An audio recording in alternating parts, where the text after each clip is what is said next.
No 1. septembra Jēkabpils pilsētas bērnu dārzos darba diena būs saīsināta par 1 stundu. Turpmāk pirmsskolas izglītības iestādēs audzēkņus uzņems no 7:30 un vecākiem bērni būs jāaizņem līdz 19:00. Šādu lēmumu naudas taupības nolūkā Finanšu komitejas sēdē atbalstījuši domes deputāti.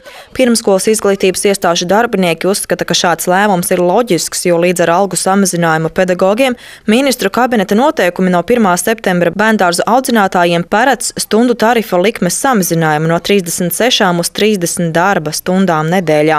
Vidusdaugavas televīzijas aptaujātās audzinātājas atzina, ka pedagogiem tas ir tikai par labu, jo atliks laiks pedagoģiskajām sēdēm un citām profesionālajām sarunām. Arī lielāko daļu vecāku šīs izmaiņas neietekmēšot. Sarežģījumi varētu vien rasties tiem, kas bērnus uz pirmskolas izglītības iestādi līdz šim atveda jau 7:00 no rīta, jo pašiem vēl jāmēro ceļš līdz darba vietai.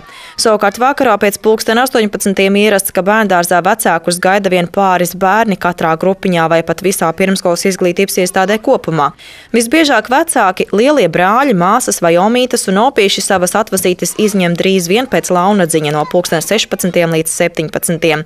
Galīgu lēmumu par darba dienas saīsināšanu pirmskolas izglītības iestādēs Jēkabpils pilsētas pašvaldības deputāti pieņems šonedēļ 3. septembrī paredzētajā domes sēdē.